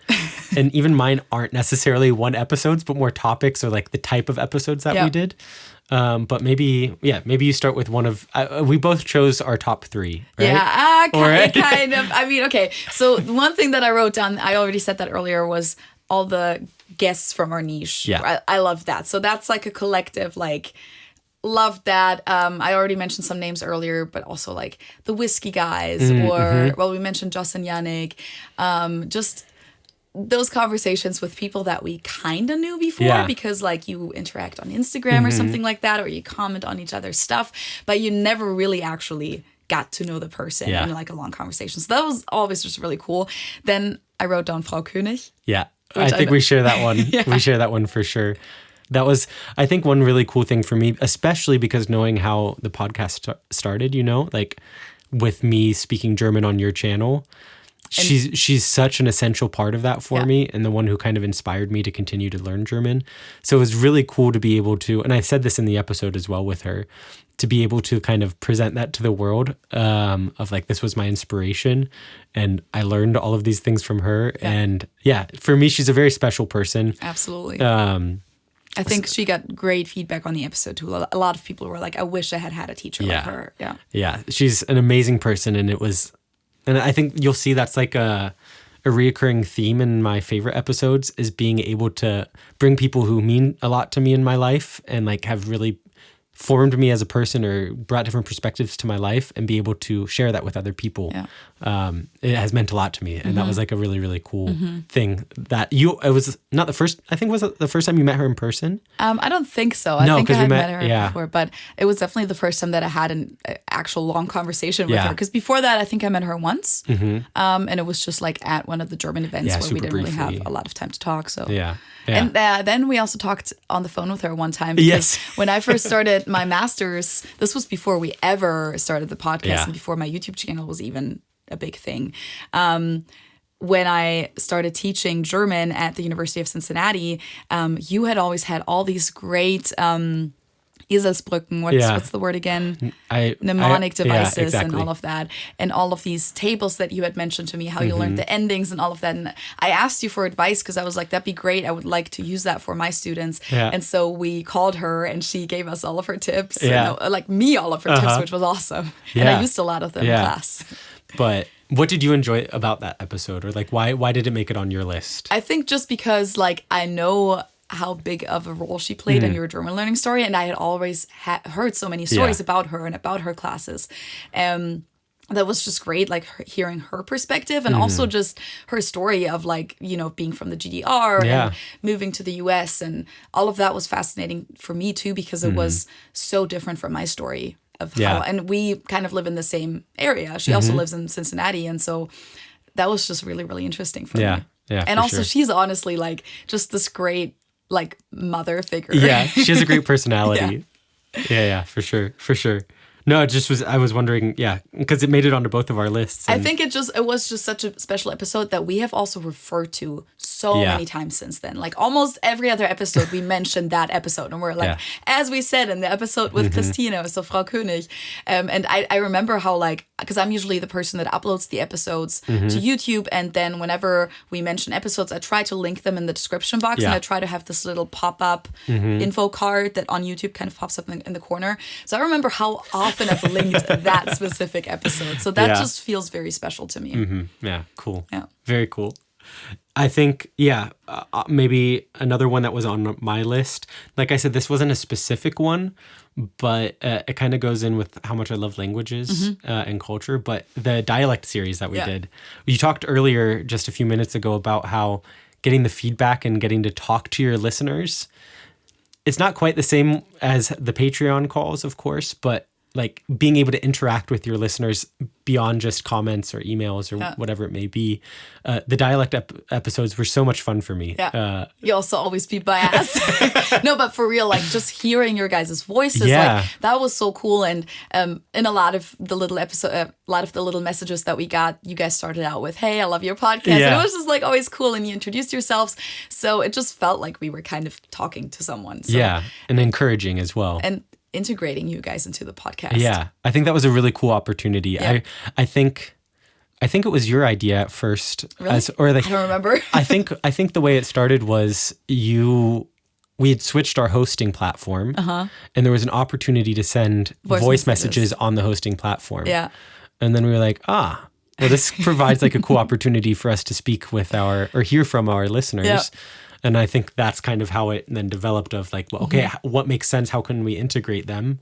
And then the dialect episode was, or like the dialect series was the way that we decided to do that. And it was always fun. That was definitely special. Like those were definitely very special episodes. Yeah. It was like we had regular episodes. Well, we had duo episodes, then we had episodes with guests, and we had the dialect ones. That was like the third category. And it was cool too because I think that also for us is was quite impactful just because those were episodes that we would do in person as well. Yeah. Because it was easier technically to do it that way. Because I couldn't really figure out a good way for us to listen to it at the same time and then comment on it at the same time, just from a technical point of view. Yeah, those sure. And I think those were pretty popular too. Yeah, definitely. Yeah. Do you have any others on your list? Okay, for some reason, I don't know why, but like the episodes that I wrote down have more to do with your story than they do with mine. But I don't know, that was just felt like it was very special. Like I wrote down the LGBTQ episode with Jen and Yvonne from Simple Germany. Yeah. And that was when you publicly like came out to our audience. Definitely. And I didn't even think that I knew that you were going to do that until like the day off. Yeah. So you were like, I think I'm going to just like throw it in there since we're already talking about it. And it was Pride Month and everything. Yeah. And I don't know, that just felt special. Yeah, for sure. Especially like to think back, at least in my story, you were one of the first people that I like came out to as well. Yeah. So like, I think for you, especially having known me in Cincinnati and how I was when we first met to how I am now, there's been quite a progression as far as like me being comfortable with myself. Yeah. So I could see why that might make it onto your list as well. Yeah, it just felt I didn't even think about it, to be honest. It felt emotional to me, like just seeing you like say that, and obviously like the community reacted so great to it, but like obviously for I think anyone who shares something like that, but or any other kind of part of yourself that you've never shared with the public, that's just always like a sign of trust. And I just felt great that you felt comfortable to share it with the community and that you wanted to do it on the podcast. So that's that was cool. I really didn't expect that to be on your list. So that makes me happy. It just like stood out to me. Yeah. And the last one that I wrote down, which I already wrote down more than 3, but was the ones we mentioned earlier about you moving. So it's yet again like one that was important in your life, but especially the first one that I know we recorded here. Yeah. Right after you first moved over here. Yeah, I think that was was that like the first week? First or second week, something like that. Because we celebrated New Year's Eve together. And then it was early January or something like that, or mid-January. Like, because I must have still been in while you were Germany, here visiting. And I usually don't stay until like that late. Yeah. First or second week of January. Yeah. So it was 2021, right? Yes, because I technically moved in December 2020. Okay, yeah. Right after Christmas, so 2021. Yeah, that was wild. Crazy times. And you were basically still here, like, on vacation. Like, it was like, you've been here for 2 weeks. How does it feel? Exactly. But we talked about all the bureaucracy and everything that you had already been going through. Yeah. And I know we've talked about that a lot on the podcast, too. Indeed. It is funny, though, like, because looking back at those episodes specifically, how frustrating it can be to work with, deal with German bureaucracy. But once you get everything set up, it's like, okay, life is good again, you know? But I remember like at the beginning, like, for example, I don't know exactly what episode it was in, but when I was telling the story about having to go to the Fahrerlaubnisbehörde. So for your driver's license. Yeah, for my driver's license, and how frustrating that was. Yeah. It's horrible. One of the worst experiences ever. Speaking of that crazy story, not my life, but in one of my roommates' lives, he's an Italian citizen, so he had an Italian driver's license and then moved to Germany, right? Mm-hmm. And his Italian license is now expiring, so he needed to get a German one. Okay. He submits all of his documents to the Liebe Fahrerlaubnisbehörde. That's one of those really nice long German words. Yes, exactly. To the basically DMV. And he gets a response back saying, sorry, we can't process your request because you're not registered in Munich. Oh, yeah, you told me that. Yeah. Crazy. Like, he was registered in Munich, like he had registered. And then just because for whatever reason, the postman wasn't able to deliver to, I say wasn't able to, he didn't put it in our mailbox and it got sent back to the administrative office. They just deregistered him with the city. I didn't even know that was a thing. That like if the letter doesn't get delivered, that they're just like, oh, they don't live here they anymore. don't live there. We're going to deregister them. Yeah, it's crazy. That's weird. It's crazy. So yes, again, even if you think that your life is all good, it might not be. It might not be. That actually reminds me of back when I was in university. Like, I think I've mentioned this maybe in terms of university differences, but while a lot of American universities treat their students like clients because they kind of are, they're paying and stuff, and they kind of not kiss their ass, but they really wipe it. would never try to like kick you out or something like that. They would try anything for you to stay at the university. In Germany, it's very, very different. And there have been friends of mine in the past where they just like suddenly got a letter in the mail saying, oh, you're not now unenrolled from university because they missed some random deadline that they didn't get a notification about. Crazy. I mean, it was listed somewhere, but they didn't get a reminder or anything. Yeah. They just missed the deadline to pay their tuition or their student fees. And then they're just, oh, you're now unenrolled. Which is just crazy because that also has significant consequences on like health insurance Lots and of other stuff. lots Yep. of stuff. And so I'm not that surprised that they did that with your roommate, but at the same time, I personally didn't know that they would do it with the Einwohnermeldeamt, so with the registration. So crazy. Yeah, that's so news to crazy. me. But so did he register again? Yeah, so then like I helped him. We called the Fahrerlaubnisbehörde, the I love DMV. it. You just really like saying that word, no, don't you? it was just weird to say DMV. I never talk about the DMV. Okay. I never. Yeah, so we called the DMV basically to be like, what the heck? Like he is registered here, and they were like, typing. Looks like he was deregistered. Call this number. So I called that number, and they said, typing. Looks like he's deregistered. I'm like, okay, thanks. What do we do? And they say, call this number. So we had to call another number. And then she was like, oh, yeah, it can happen sometimes. It's not a big deal. All you have to do is set up a new appointment, come in. Because they wouldn't tell us over the phone why he was deregistered. Okay. Because of Datenschutz and data protection laws. Okay. So then he had to make an appointment, go in. It's like all mysterious. Yeah, it was crazy. But it all worked out in the end. But Oh boy. So does he yes. have his German driver's license now? No, because now he has to resubmit the application because he had to actually confirm. Like they sent all of the documents back saying we can't process this Fun. because you're not registered Yeah, here. cool. Luckily, he did it with enough time Yeah. that like his German or his Italian driver's license is still valid. Not like he drives that often, Yeah. but yeah. All of that to say German bureaucracy, and we've documented a lot of me having to deal with German bureaucracy as well. Absolutely. Which, I mean, I think since I moved throughout the period of us doing this podcast, which is why I think we have a lot of episodes related to that. I mean, you were already quite established in Cincinnati when we started the episode. Yeah, but it's also not that complicated. No, exactly. I mean, That's what I was going to say The green card too. process is maybe so. Yeah, I have a whole videos about that on my channel. But like when I was still on my student visa, etc., it's a story, but it's more like just one story and not like a reoccurring thing. They don't make you run into the wall so many times. I mean, I will say like technically it's a lot. And we've said this before, it's a lot more difficult to come to the US legally than it is coming to Germany legally, especially as an American. Yeah. They don't make it that easy for Germans to come to the US legally, or just in general. Legally, by that, I mean just like getting a visa. So that is very difficult. But then once the process is in process, I think just not, it's a little bit more straightforward. Yeah. Like they tell you, this is where you submit your documents, like period. There isn't like 5 different numbers you have to call usually. I mean, I know that there is cases of people who have been dealing with immigration lawyers in the US forever. My story was definitely pretty simple. I was very lucky. Same here. I only have one other like topics that was my favorite that I wrote down, or episode that was my favorite. I wrote down like the episodes that I had, and I mentioned this earlier, or that we had with interviewing like my friends that I've made here in Germany. So I think of like Letty and Chloe, my French friends here, or Lachlan from Australia, or Anna from Ukraine.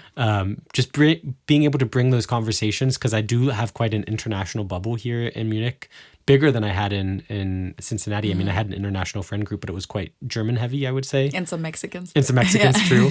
But to bring all of these different perspectives and the conversations, just like one of the reasons we started the podcast, to bring those perspectives and those conversations to the world, or put them out there for other people to listen to, was a really cool experience for me.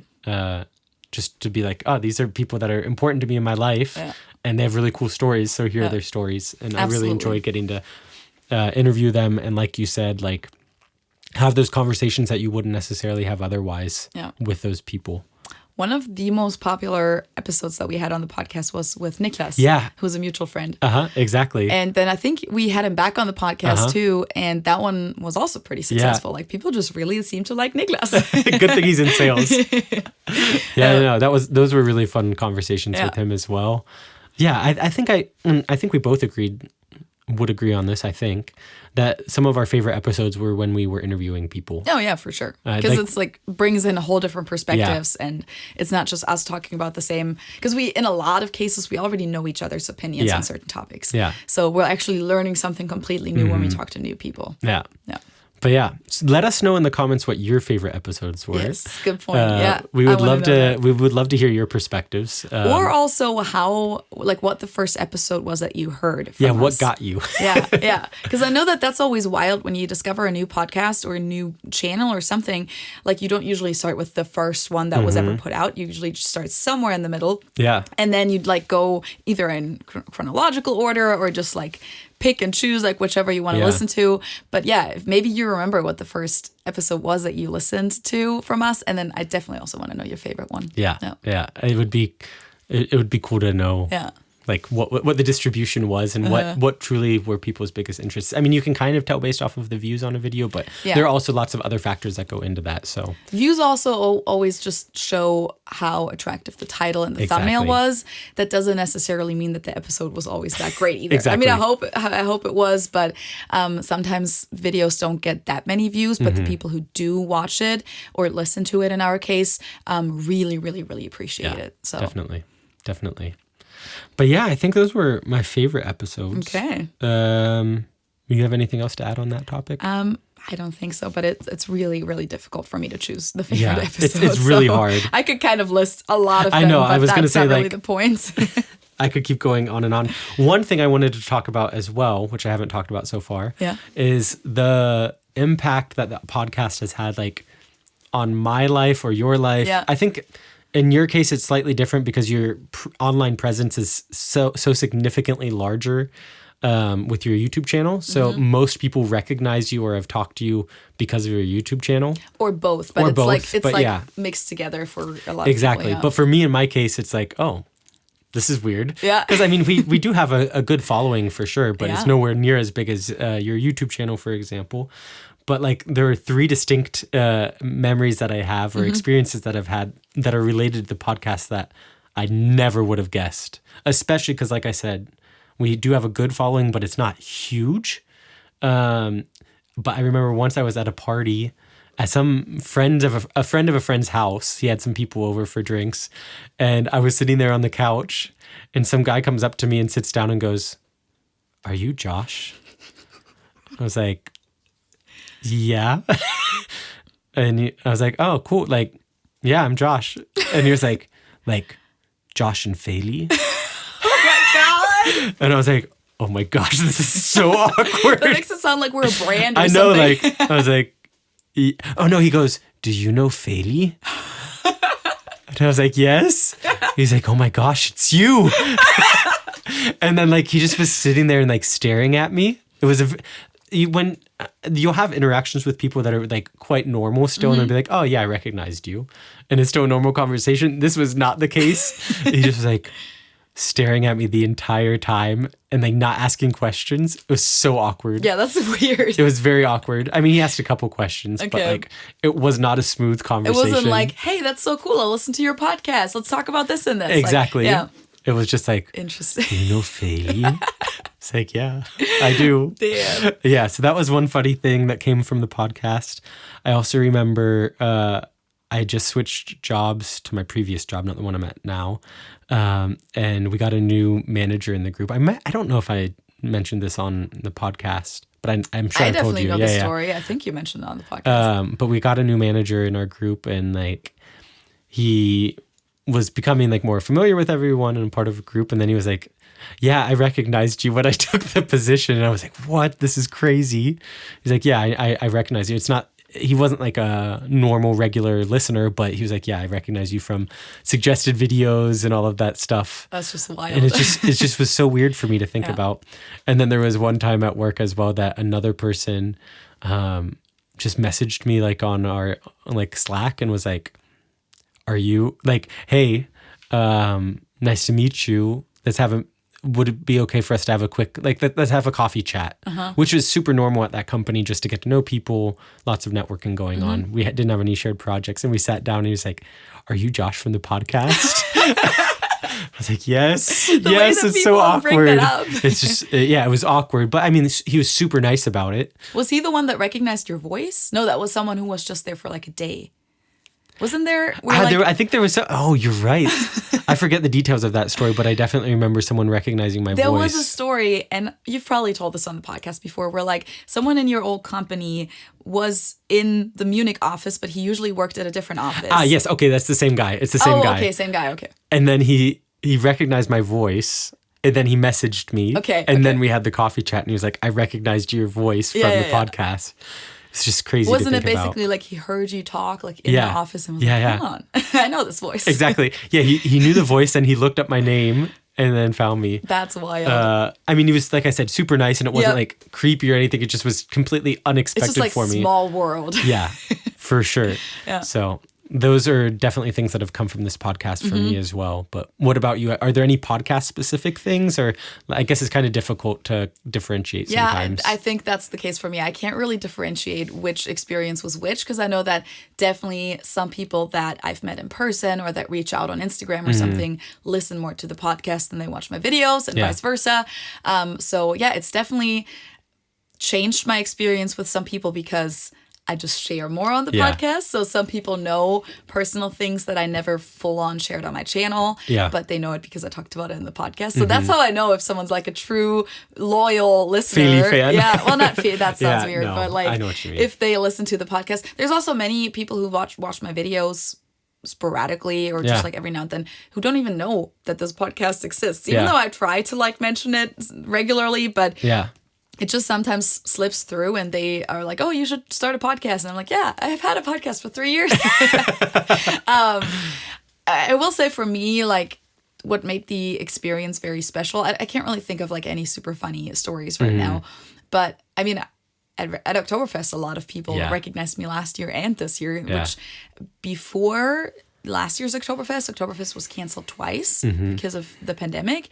And before that, my channel wasn't really big. So last time I had been to Oktoberfest before COVID, my channel didn't even exist. Yeah. And then I was back last year and I was so surprised how many people recognized me, both Germans and then tourists who came there. Again, this is probably more related to my channel, but this year too, there were so many people from, all over the world and lots of Germans too that just come up to me and they're like, oh my God, are you Feli? I love your videos. Or they just like come to me and they're like, oh my God, I love your videos. Yeah. Or some Germans told me this year, like, I think it's really cool what you're doing. I really like how you represent the culture. And which is really cool for you. I would imagine that being really cool for you because I know like one reservation or one thing that you like about the U.S. is the fact that compared to Germany, there aren't as many naysayers when you want to have a project. So I can imagine, maybe I don't want to put words in your mouth, but that could be something that's quite encouraging to you to hear that from Germans. Yeah, absolutely. And there was a couple, so you're completely right, but there was a couple of people from Munich this year too, where they, talk to me a little bit about the videos and what they like about them or the topics. And I just said something like, well, so do you approve? Like, I think it was like one about my Oktoberfest videos or something. And they were like, yeah, like this is really cool and interesting. And I was like, so is it approved by another Munich native? And they were like, yeah, 100%. Like, I agree with everything you said. And there was also a couple that approached me. That was kind of funny because I was it was like the end of the night. It was dark and I was in line for Kaiserschmarrn at one of the booths outside. Yeah. And I'm just like in line waiting and suddenly someone tips on my shoulder and it's this couple and they were like, hey, we just wanted to tell you your videos have helped us so much. We're only here because of your videos. Wow, that's crazy. And they were from Chicago, I think, but they had Latin sounding accents. So I don't know what their exact story was, but they said that they only came to Oktoberfest because they had seen my videos about That's it. crazy. And that's just mind-blowing to me in You're general. the reason that there were the most visitors this year at Oktoberfest. Yeah, sure. It's just wild. Did I even mention that earlier about the most visitors? Or was that off record? I think you mentioned it, but if not, this year had the most visitors. Yeah, that's also why it was so busy and crowded and extra hot. There was like 1.5 million people more than last year. That's insane. And they cracked a record from the 80s. So it was the most visitors at Oktoberfest since the 1980s. Wow. Anyways, back to all of the podcast stories or video stories. So that's always cool for me to meet those people. But I think with the podcast, what I really enjoyed and what I'm probably going to miss in a way is, I'm going to miss a lot about this, but that I have this platform on here where I can just speak freely and it's not scripted, which I want to script my other videos because I want to make sure that everything I say is accurate and on point, and I don't say something in a way that it could be misunderstood or I say something wrong because I didn't look up the numbers. On this podcast, it's implied. Like, whenever we say, like, we think it's something like that, you should definitely fact check it. Like, whenever we bring up, facts that where we talk about it's not researched information oftentimes. I mean, sometimes for some episodes we do research, but this is a casual conversation, and so it gives me this opportunity to just kind of be myself and talk and make mistakes while I talk, and just share a little bit more about me as a person, which I was never the goal for my other channel. I never wanted that to be about me as a person. I wanted it to be about a topic. And it's definitely become a little bit more about me as a person. I've brought my personality and my personal life in there a little more over time. But still, compared to the podcast, nowhere. Yeah, this is just me sitting down and chatting. And so I've just always really enjoyed that. And I liked when people listened to it and then knew me a little bit better than how I think I come across in my videos, where I'm just very much like structured and going through different chapters of a topic, and then that's it. And here you can kind of tell all the messy sides about my life as well. Exactly. No, I hadn't thought about that, but that totally makes sense. Yeah. Like, with your YouTube channel, kind of having to play within the box of YouTube, and like the way that you want to present yourself on your YouTube channel is just very different than this. So it is very different, and I want it to be that way. Yeah. It's just sometimes nice for some topics also to just go more into depth or be a little bit more just more personal, because a lot of topics, like, I have my personal opinions or my personal experiences, but then I know that's not everyone's experience. So I try to keep it more objective and more like, these are the numbers, this is what it's like. But then on here, I can just sometimes be like, well, for me, like, this really, really personally bugs me, or I really, really personally love this part because that's what my personal experience has been like. And just like talking about our life updates. Yeah, I think a lot of people said that whenever we skip those, which we've done sometimes when we were like pretty tight on time or we didn't have that many life updates to talk about, people are always like, where was the life update? It's true. Yeah, I hadn't really thought about that. And what I was thinking about, though, also while you were saying that, was how long these episodes have been. Yeah. And how people still hang in there with us, I know. Like, I don't think that was ever our intention from the beginning to have long almost episodes. an hour and a half long episode ever. I think we said like half an hour. Half an hour to 40 minutes. Which is now just, it's laughable. Yeah. And whenever we put out a shorter episode, like under an hour, I think some people like it, but there's been a lot of comments on the shorter ones where it was like, hey, why was this so short? Yeah, it's crazy. I think, especially since we've kind of phased it out some too, like, I've gotten used to not having it as big of a part of my life. But when we decided to make that like decision to end it, I was like, wow, this is like an end of an era. For sure. It is. But at the same time, and I think we've said that when we first announced it, it feels right. Yeah, for sure. So, I was also, Ben asked me today, like, how do you feel about this? And I was like, I mean, first of all, we're recording pretty early in the morning on a Saturday. So I was like, I don't know if I'm like fully there yet to even like comprehend what's happening. Yeah. And the last 3 weeks have been such a whirlwind for me that there's a lot that I haven't processed yet, like the whole group trip. But it definitely just feels for both of us like it's the right step to take. And when something like that happens, that's a good thing to then take the exit when it's time. Exactly. And I don't really feel like, I know that there is a lot of topics that we talked about or guests that we wanted to invite that we never got to do that. But at the same time, I feel like the things that were the most important to us, we did do. And that makes it satisfying in a way. Like, if some of the things we had said at the very beginning, some of the major topics, if we had never gotten to those, it would probably feel wrong to end the podcast. But for me, it feels like we've kind of talked about the things that we really, really wanted to talk about. Yeah, like it could continue. Oh, for sure. But we don't feel like it needs to. Yeah, if we had 2 extra days per week, then we could definitely continue it. Yeah. But right now, that's also why it has been phasing out like that. We've just not been able to. Yeah. Like, logistically, we haven't had time with travels and so much other stuff and other projects and personal lives also, which are important too. Definitely. It's just not been possible. And so it is the right time. It's been 3 really good years. Yeah, it has. It's crazy that it's been 3 years. I know. And you said this earlier, how you've, or how I've seen you change through like the coming out and but also moving abroad and everything. But same for like you've watched me change For sure. so much. For sure. We met in 2016, which has now been 7 years. Yeah. That's a long time. That 7 years? Yeah, that's a long That's a time. really long time. Yeah, no, I mean, like, as far as now when I'm thinking about it, yeah, like, when I met you, you were very different than, and not very different. I mean, you're still I was you. 22 also. Yeah. I was 7 years younger. I had just come to the US. You thought I didn't have an accent then, which is laughable. Which now when, like, on your one video where I was like, wow. Yeah, I showed a recording from back then. He was Yeah. like, oh, she totally has such a strong accent. But maybe just compared to some of the other Germans that were at the Stammtisch, I didn't have as strong of an accent. I don't know. But like, yeah, to think of like the progress the development, personal development in your life. Absolutely. I mean, I wasn't a YouTuber then. And you're a homeowner, I live in the US permanently. I was just going to be there for 5 months. And yeah. It's really insane to see it's really cool to see what's happened in your life since even in the last 3 years. Yeah. But same for you also. Yeah. I mean, I know you had that one time when you stayed in Germany for another 3 months and it was not a great experience. No, it wasn't. And so I remember after that, I talked to your mom. I think we helped you move that one time. Yeah.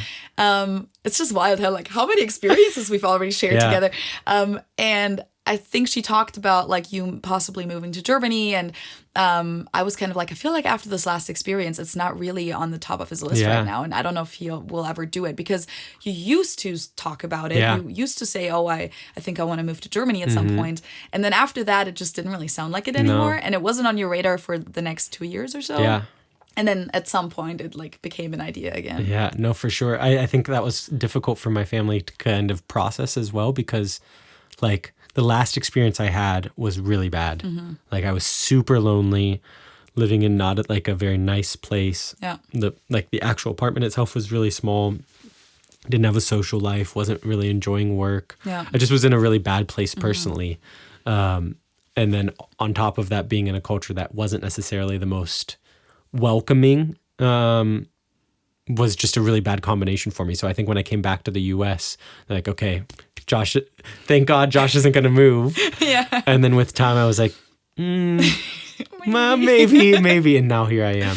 Yeah. And it's been a great decision for you. Yeah. Right? I mean, this time around, when you then permanently moved, I mean, you have the craziest social life now. Yeah, it's crazy. I mean, it's sad because a lot of my friends, and that's like comes with having international friends or like being in these expat bubbles, people move away. So like some of my best friends are moving. So it's going to be interesting to see how my life changes over the next months and years. It's kind of wild how it's coming together with this too, because tonight is the farewell party for Letty, right? Yeah. Who was also on the podcast, one of your best friends and has been your roommate for the last 2.5 years, almost 3 years. Yeah. And then Chloe is also moving. I mean, there's a lot of change coming together right now. And we talked about that when we first announced the podcast. We were like, nostalgia, like if things are changing, it's weird. It was the same for me in Cincinnati too, when like you moved away, other people moved away that used to be part of our German friend group. Niklas and Alicia eventually moved away. That is how it is. I mean, that is how it is when you stay in your hometown too. But I think in this case, it's just more extreme because if you have friends who aren't from that place, they're very likely to. Yeah, the probability is high. Yeah. Yeah. No, it's not. None of it's bad. You know, like it's just different. Gotta embrace the change. Exactly, which I haven't. Growing up, like I was really, really bad at. Like Same. I hated change so much, and then I've become the change agent in the sense of like I'm the one who's rocked the boat a lot. Same for me. I mean, my parents. I think I never noticed that about myself, but my parents always said, "Oh, Feli and change, not a good combination." Yeah. She wants everything to stay the exact same as it's always been.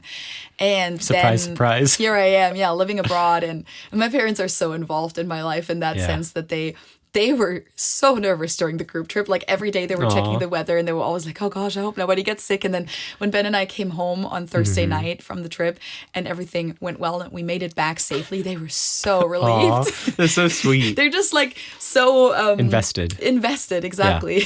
Yeah, that's really sweet. Yeah. But yeah, it's just crazy to think about. But like, I think I've had weeks to process it a little bit more since like we originally announced it. For sure. And I feel like I've gotten to a very good place about it. Like, Me too. It's been a great experience. It's the right time to end it. Yes, absolutely.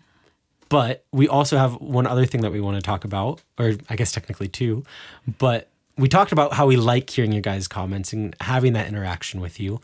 So what we've done, or I should say Feli did, was she's gone through and gotten some comments from you guys about how the podcast has been to you and what it's meant to you.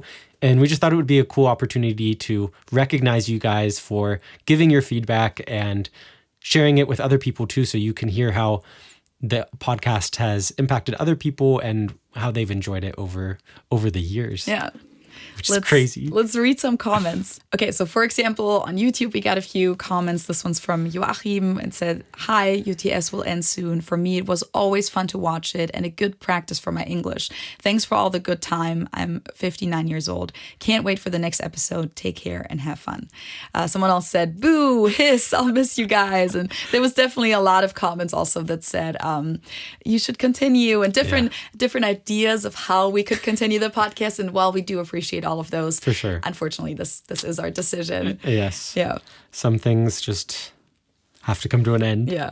We also have a comment from Andrew. "It is super sad that the podcast is ending, but what is a positive is the inspiration that the YouTube channel and the podcast have inspired so many like me to reach out of our comfort zone and reconnect with the people and culture that shapes the American culture and language. So many resources have been helpful by your guests, and political struggles have been highlighted.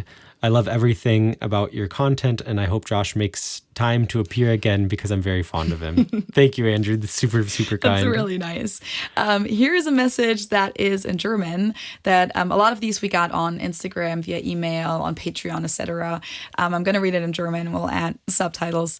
"Hey Feli, hey Josh, ich wollte euch beiden danken. Ihr beide hattet einen großen Einfluss auf die letzte Zeit in meinem Leben und einige große Entscheidungen. Früher habe ich Englisch als Fach gehasst. Ich lernte die Sprache erst in der 5. Klasse und meine Lehrerin sagte, dass ich es nie schaffen könnte, in Englisch gut zu sein. Ich verlor den Spaß an der Sprache. Vor einigen Jahren entdeckte ich durch Zufall ein Video von Feli.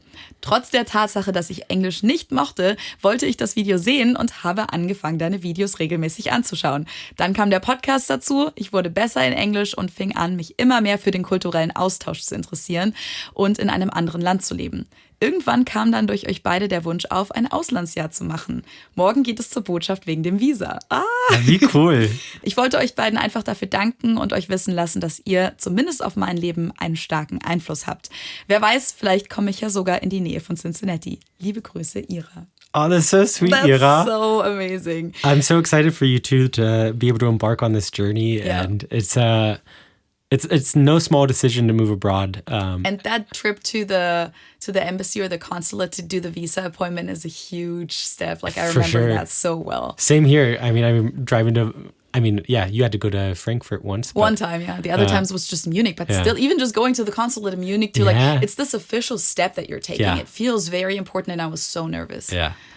Luckily, I wasn't nervous for the German one. Because you knew you were going to get it, right? Yeah, but it's a huge step for sure. Yeah. So thank you so much for sharing that, Ira. Yeah, I'm really happy that we were able to be an inspiration. Yeah.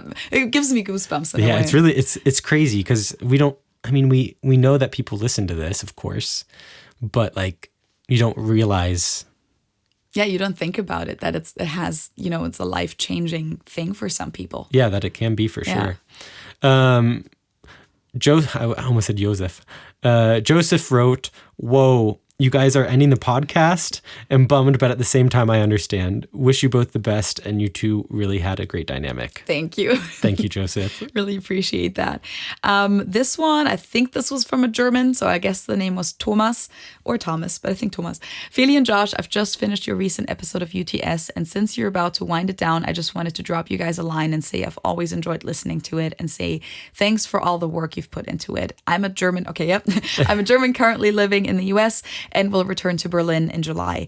Born and raised in Niederbayern, though. It was so fun listening to your cultural observations. Even though I majored in psychology, Diplom, I did an Aufbaustudiengang on the side, which was interkulturelle Handlungskompetenz, focused partly on the US.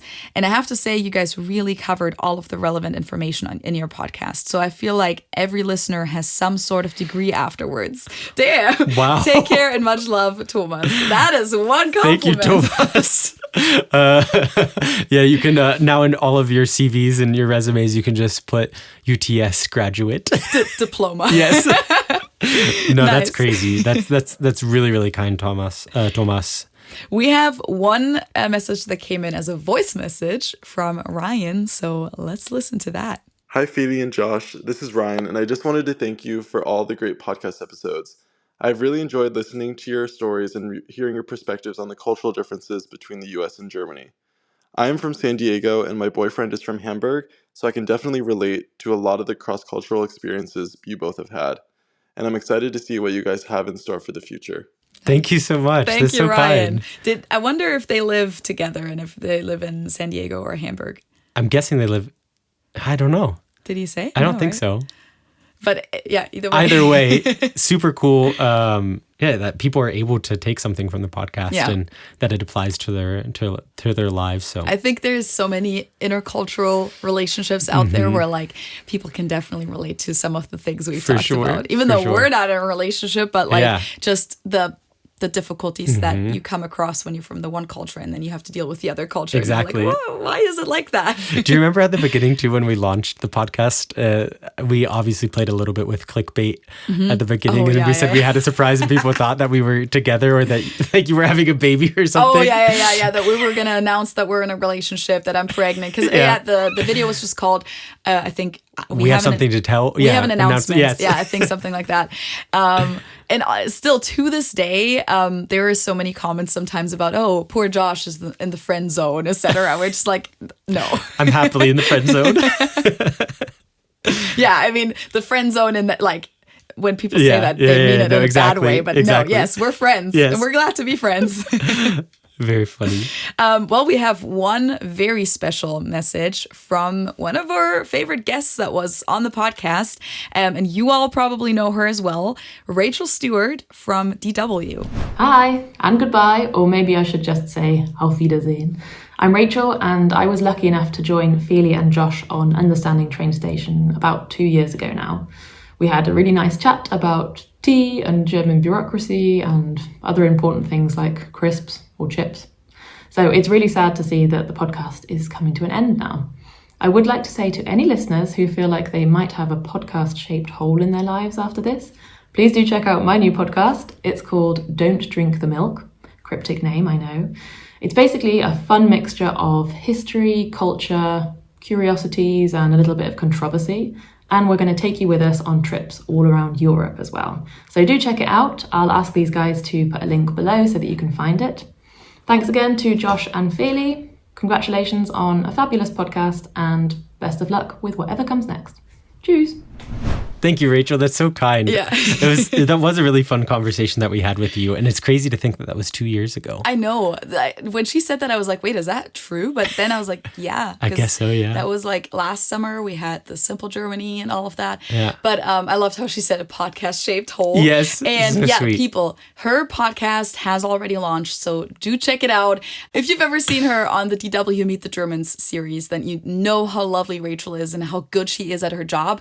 She actually doesn't do the Meet the Germans series anymore, but instead she has this podcast now. So she's still very much there and has new content for everyone. And I think this would be like, if you do need a replacement, then this would probably be a really good choice. So yeah, no, for sure. Make sure you guys go check it out. Yeah. And thanks to Rachel for these kind words. And it's really cool to have her on the final episode too, because she was one of the most popular episodes. For sure. So really nice to like kind of come full circle and have her on here in form of a video message. Yeah. I like how at the end she said the German Tschüss. Yes, exactly. Sing sang. All right. Those were kind of all of the comments and messages that I collected for today. We got a lot more. So thank you to anyone who reached out and sent us kind words and how much the podcast has meant to them. I know that there were some people who sent us messages about like they always listen to it while they were on a run or on a walk and they're going to miss it because it was part of their routine. That's really, really kind, and I feel bad. I'm sorry, but maybe check out Rachel's podcast. Maybe it's going to be a good jogging podcast as well. One last thing that I put on my little note document here was a message that we got from Robert, and he was wondering about a bathroom topic. And since in one of the first episodes that we ever put out, we just ended up talking about bathrooms so much, and that was not planned. It's just like one of those topics, like you could just talk about the bathroom differences forever and toilet differences and all of that. Which, by the way, coming back to the group trip, at the end when I asked everyone what the cultural differences were that stood out to them a lot of them mentioned bathrooms as well. Yeah, it was the paying for the bathroom, but also the low flush toilets, that there was a toilet brush next to every toilet, and also the buttons where it's for the number one and number two, like a small and a big button. Like all of those things. And I think we probably covered all of that in that episode. Probably. It's crazy. Yeah, but Roberts question, it's in German. I'm gonna just read it real quick. He said, ich weiß, ihr mögt das Thema Badezimmer und hattet ja eine Episode und Feli auch schon Videos dazu. Ein Thema fehlt mir aber dabei immer, und zwar Doppelwaschbecken. Wenn ihr euch Hausrenovierungsshows auf AGTV anschaut, scheint es für Amerikaner immer ein Muss zu sein, eines zu haben. Ich muss sagen, meine Tante hat das auch zu Hause, aber sonst habe ich das in Deutschland noch nie gesehen. Ist das echt so ein Ding? So he's asking about the double sinks or the two sinks in a bathroom. If he sees that on American TV shows and wonders if that's really that common in the US because he has never or almost never seen it in Germany. So what I would say to that is I think when it comes to like en-suites, what is that? I was going to say what an ensuite is like a bathroom that's directly connected to a bedroom, especially connected to the master bedroom. In, I would say, bigger American homes, yes, it's definitely a thing. And yeah, I think that's a very interesting observation. I hadn't seen that before or hadn't thought about it at all. Yeah. I know like in the house that I grew up in, my parents only had one sink in the bathroom that they shared, which was an ensuite. Then they moved into another home that was slightly bigger and they had two sinks. So like, I think if there's space, then yeah, two sinks, especially in more modern homes, newer homes, it's definitely a thing to have two sinks. I would say it's fairly common, but it's like, for example, my house that I live in the US, we only have one sink. We have a relatively small bathroom in that, but I think it's because the house is relatively old. Do you guys have old. an ensuite? No, right? No. Yeah. So yeah, I would definitely say that, yeah, it's fairly common in the US if you have a bigger space or if you have a bigger place. Yeah. But I think it does 100% go back to space. We've talked about this so many times. Yeah. Germany is just pretty densely populated. We don't have that much space here, not as much as the US at least. And in a lot of cases, it's just not possible to fit two sinks. Yeah. My parents actually do have two sinks in this house here in Germany. But I don't know if that's the standard. If I think about it, I don't think I've seen it in that many other bathrooms. But yeah, so basically it's like depends on the case question. I feel like I've seen it in movies though, like Til Schweiger movies. I kind of feel like I remember a scene from like Keinohasen or Zwei Ohrküken, one of those rom-coms from the 2009 or so, where like I think they also show a bathroom with two sinks. So I don't think it's like completely uncommon in Germany. I think it's just most people don't have the space for it. Yeah. And maybe if they have the space, they have other priorities, which they would like, what they would like to use the space for. Yeah. Yeah. No, but I definitely think of like American movies, like of a couple like talking in the bathroom while they're both like at their sinks. Yeah, for exactly. sure. Where they're both like brushing their teeth or getting ready in the morning or at night, and they have their own sinks. Yeah, like a his and her sink setup for sure. Is that what you would call it, a his and her sink? I think so. Okay. I mean, that's what comes to mind. But I feel like my mom has also commented on this. Like I mess up so many sayings now. So don't try. Again, it's a gefährliches Halbwissen. Yep. Dangerous half knowledge, 100%. That's just one of the things that we've talked about before that's been happening.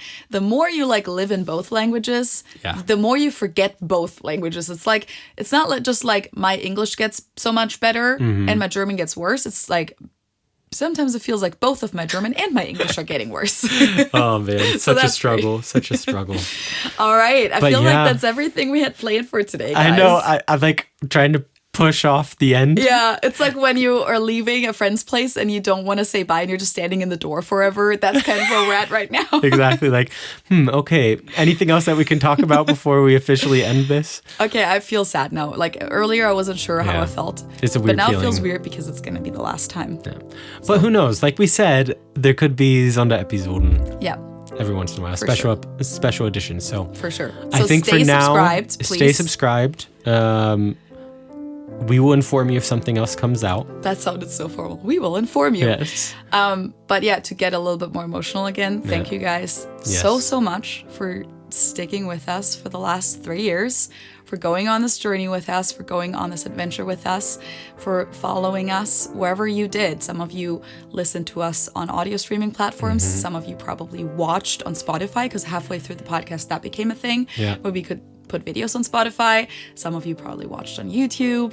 I'm sure a lot of you listen to the podcast episode while doing other stuff in your everyday life. That's what I usually do. People reached out to us. You sent us emails, Instagram DMs. You supported us on Patreon. You guys have been so involved in our lives in the last 3 years. So thank you guys so much for that. We really, truly appreciate it. We do. And that's it. Much love from me. And from me as well. I was just going to say ditto to all of that. Yeah. Don't get emotional. Don't get emotional. What are our last words? We hadn't really discussed this. I don't know. Like I said. Maybe we'll, in German, danke. Danke. Danke für alles. And for me, that I would just say goodbye now, I think. Yeah. Okay. Goodbye until we see each other again. Yes, you can see me on YouTube. And I will try to post things on the UTS podcast every once in a while. I'll try and force Instagram. Josh to be on my channel soon. So maybe that's going to be a thing. Goodbye for now. Have a great rest of your day, everyone. And it's a see you later, not a goodbye. Tschüss. Tschüss. This train is reaching its final station.